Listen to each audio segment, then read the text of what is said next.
It's my pleasure to introduce our featured speaker, Dr. Ted Egan, Chief Economist of the City and County of San Francisco. Ted directs the Office of Economic Analysis in the City Controller's Office. The office prepares independent economic analysis of major city legislation. Since he joined in 2007, his office has published over 100 economic impact reports on policy issues like minimum wage, affordable housing, taxes and fees, land use planning, sporting events, labor regulation, and short-term rentals. During his time at the city, Dr. Egan has served as an expert witness on the economics of same-sex marriage and won a Good Government Award for his work redesigning the city's business tax. He currently serves on the Data Users Advisory Committee of the Bureau of Labor Statistics. Before joining the city, Dr. Egan spent 10 years working for ICF International, managing economic development strategy projects across North America, Europe, Latin America, and the Middle East. He received his PhD from UC Berkeley and lectured in the economics and city planning departments at Berkeley for more than 10 years. Please welcome Dr. Egan.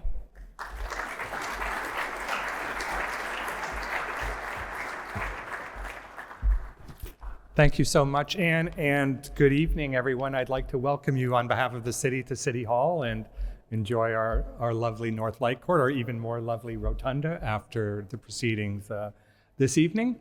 I'm one of those economists who really never goes anywhere without a deck of PowerPoint slides, and so I'm a little bit out of my element today trying to paint charts with just words. But I will try to choose my words carefully to convey to you some facts about how the city's economy is doing. I want to offer this symposium on the future of investing a little bit of perspective on economic transformations from a place that always seems itself to be at the forefront of change, and that's our very own city of San Francisco. And I hope that as you consider the future of investing, one of the things you ponder is why so much opportunity and so many really world-transforming and business-transforming companies have emerged from these parts, the city and nearby areas. I think those days are continuing, but I think that's the gist of my comments today. Because another one of the truisms of investments is, of course, knowing when to buy the dip. In San Francisco these days, we're definitely living the dip. Despite the worry that the city is in a downward spiral, I think there are many reasons to believe that the time is right to consider investing in the city in any number of different ways. I'm going to cover a little bit of the recent history, and then I'm going to share with you some reasons for optimism for the long term, regardless of kind of what you're reading in the paper from day to day. Let me start with my first reason for optimism, and that's simply to look back at what the city's accomplished. And I don't mean the city government, I mean the city as an economy, the city as a productive force over the last 15 or 20 years. As recently as 2005, less than 5% of the city's economy was tech. The 15 years since then, up until the pandemic, featured the fastest growth in San Francisco at any time since the gold rush. Our city doubled in real GDP during that time period. And during the 2010s, GDP in San Francisco, real GDP growth was 7% a year. So that is on the pace of an extremely successful, rapidly developing country, not a nearly 200-year-old city with no vacant land. Tech led this growth. During the 2010s, tech in San Francisco grew 3 times faster than the rest of the economy. And by 2022, more than 20% of all jobs in San Francisco were tech. But even the rest of the economy, the non-tech sectors of the economy, were doing very well. They grew faster in GDP terms than the state average. And if you look at overall employment growth during the 2010s, San Francisco was either the fastest growing or the second fastest growing large county in the country during the 2010s, with only Austin rivaling us. And so what was happening by the end of that decade, the longest economic expansion in US history since the middle of the 19th century, was something that was familiar to longtime San Francisco residents, and that was the feeling of living and working in a city that was bursting at the seams. You have that much growth, that much job growth, far outpacing our ability to build the housing, the transportation, the office space, social services, and other infrastructure needed to keep up with that growth. There were clear signs by the end of the 2010s that the quality of life in the city was beginning to decline even before the pandemic. You can look at that, for example, by how much people were willing to pay for housing versus other places. That was beginning to wane. Small business formation was beginning to wane even before the pandemic. And then the pandemic happened. And by the way, just to remind you, this is an optimistic speech and I'm getting to that part, but let me get through the part I gotta get through. We all know about it. The shutdown hit our economy particularly hard, especially our service industries like retail and restaurants and hotels and tourism.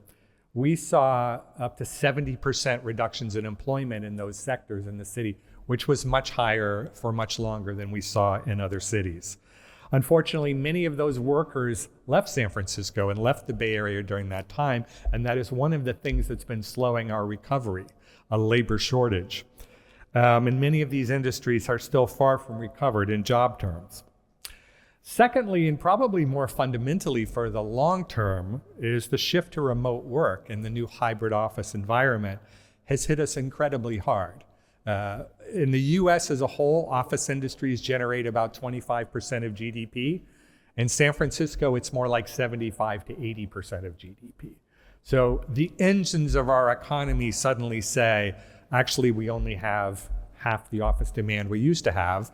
And so really we're living with now they're having half the economic impact on the rest of us that they used to have. We didn't see job losses in those industries, not at all. In fact, even today, after 2 years of tech layoffs, there's still more tech jobs in San Francisco than there were before the pandemic. You just wouldn't know that because they're not around, because they're working at home most of the time. Our office attendance rate is around 45% of 2019 levels. That's not great. It's not the worst. It's down everywhere, but it's having particularly acute impacts on our city that relied so much on office work. Most immediately, the office space is distressed, rents are down, office buildings are selling at a 60, 70, in some cases 90% discount to pre-pandemic values. But of course, in the city, everything is connected to each other. So the impacts don't stop there. Our downtown was really built up to serve office workers. And so the small businesses that provide services and shopping and food and beverage to those workers have been closing and suffering quite badly. And our sales tax in our downtown is really doing worse than virtually anywhere else in California. Office workers, at least in San Francisco, drive tourism. More than 2/3 of our tourism before the pandemic was either conventions, which were largely tech related, or just visiting offices for business tourism, and both of those are very heavily down. As a result of that, our hotels are not as full as they used to be, and we don't have the foot traffic or the customers in our tourism areas that we're used to having. The public sector, like the city government and transit agencies, are also grappling with the fiscal impact of remote work. And this is going to be a strain on our budget for years to come. And this sort of bundle of problems, this very painful adjustment to the post-COVID reality of hybrid work, is what's leading some people to talk about an urban doom loop.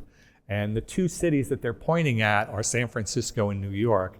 And I won't pretend to speak for New York. It's 10 times the size of San Francisco and has a budget the size of the state of California, I've learned, and is far beyond my ability to understand. But I do understand some things about San Francisco and why I don't think it's realistic, and I think it's over the top to talk about a doom loop here. I grew up actually in Buffalo, New York, the other side of New York State, and that is a city that experienced job loss and population loss for 70 years. So that's an actual doom loop. So I lived through a doom loop when I was growing up, and that's not what San Francisco looks like to me. In the first place, the source of all of that wealth creation I talked about earlier is really the talent pool in the tech industry and related industries in the city and in the Bay Area. That seems to be largely intact. The city did experience a large drop in population, but as I mentioned, that was mainly low-wage service workers.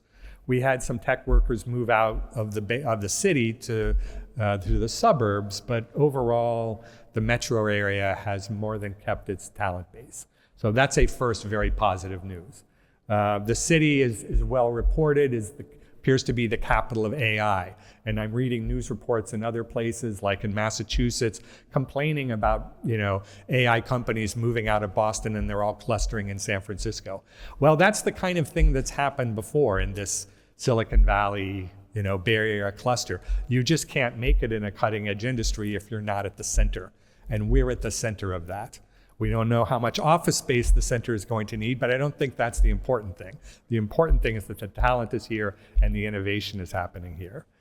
The city has also, and the Bay Area has also kept its share of venture capital. As I'm sure you all know, venture capital is the kind of investment that gets curtailed during periods of higher interest rates. And so that's been seriously cut back. But if you look at just the share of US venture capital that goes to the Bay Area, it's still extremely disproportionately concentrated here, like 40% of the national total, and I believe 20 times the total in Austin, for example, which has a totally different tech sector than us. So that's one reason for optimism. All the things that gave us that success are basically still in place, awaiting maybe a more favorable macroeconomic environment, maybe having a different office footprint, but still here and still doing what they always did. Secondly, and I think this is really, I'm an urban economist, I think this is really interesting and important. The city is becoming affordable. It isn't becoming affordable because we're building a lot of housing or we're doing some of that. It's becoming more affordable because people don't have to live right next to their jobs anymore. And we're seeing this across the country where real estate is softening near downtown. It's really, really acute in places like San Francisco and New York. Before the pandemic, the average condo in San Francisco was 6 times the national average. And now it's less than 4 times the national average. And that's still a lot, but that's a big shift in relative affordability in just 5 years. And it doesn't seem to be over. So everybody that was priced out of the housing market, or not everybody, but more and more people who were priced out of the housing market here don't find themselves in that situation. We had a big office space shortage before the pandemic.